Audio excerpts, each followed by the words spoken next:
তো বন্ধুরা চলে এসেছি কিন্তু সব কিছু গুছিয়ে নিয়ে রান্নার কাছে। এই যে এখন রান্না করব ট্যাংরা মাছ। দেখুন মাছগুলো কিন্তু আগে থেকে ভেজে নিয়েছি। আর এই যে লাউ দিয়ে আলু দিয়ে কাঁচা লঙ্কা দিয়ে রান্না করব। তো কড়াইতে তেল দিয়েছি, তেল গরম হয়ে গেছে। আমি দিয়ে দিচ্ছি ফোড়নে শুকনো লঙ্কা আর জিরা।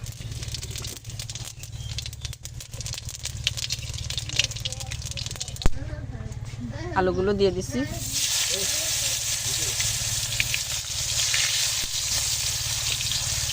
আলুগুলো হালকা একটু ভেজে নেব। তারপরে ভেজে নিলাম। এখন দিয়ে দিচ্ছি লাউ, এই কাঁচা লঙ্কাগুলো দিয়ে দিচ্ছি। এই লঙ্কা কিন্তু একটু ডাল কম, এই জন্য বেশি দিলাম।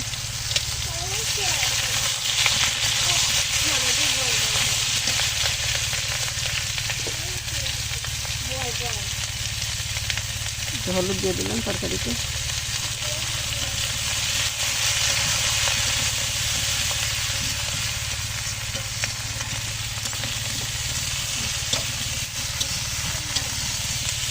লাউকে তো দিয়ে কইলাম তো মাছ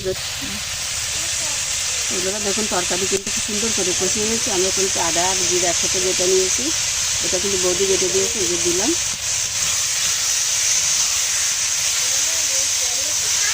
দেখুন তরকারি কিন্তু রান্নার অর্ধেক হয়ে গেছে কষাতে কষাতে।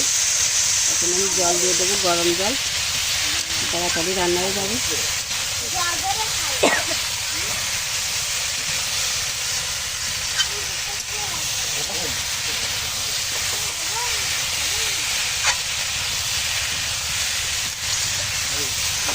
বন্ধুরা দেখুন আমাদের গাছে কিন্তু গোল বাগান আছে। সেই গোল বাগানের গোল দিয়ে কিন্তু রান্না হচ্ছে। এই যে এখন আমি এই জল দিয়ে দিচ্ছি, গরম জল।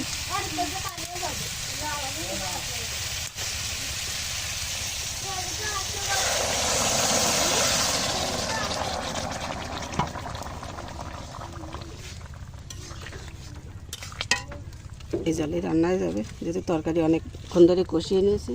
আর গরম জল, তাড়াতাড়ি সিদ্ধ হয়ে যাবে তরকারি।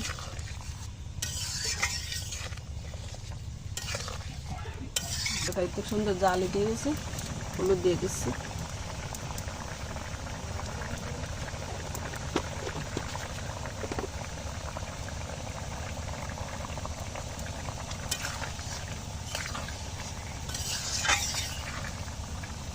মাছগুলো দিয়ে দিচ্ছি, ভেজে রাখা ট্যাংরা মাছ সব।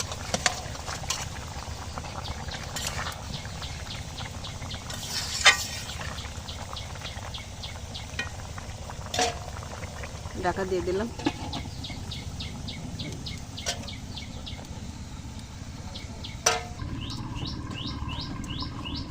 ঢাকনা তুলে নিলাম। আমি এখন আর একটু ফুটান্ত জলে আর একটু আদা জিরা দিয়ে দিচ্ছি।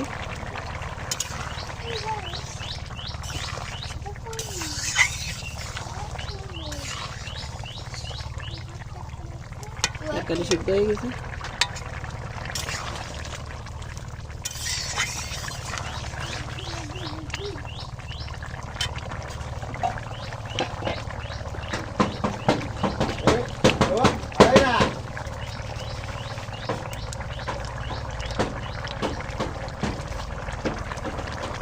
লবণ দিয়ে দিচ্ছি পরিমাণ মতো।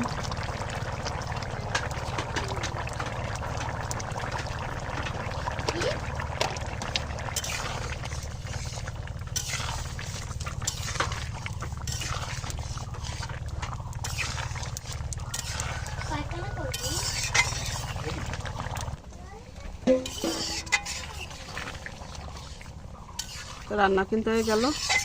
এখন আমি একটু জিরার গুঁড়ো দিয়ে নামিয়ে নেব। জিরা গুঁড়ো করে নেওয়া হয়েছে, এখান থেকে দিয়ে দিচ্ছি হালকা একটু।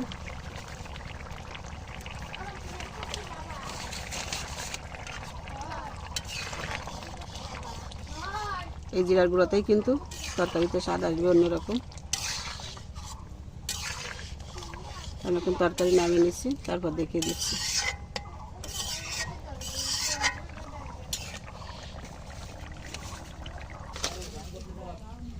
তো বন্ধুরা রান্না তো হয়ে গেল, তরকারি নামিয়ে নিয়েছি। উপর থেকে একটু হালকা আবার জিরে গুঁড়ো দিয়ে দিলাম।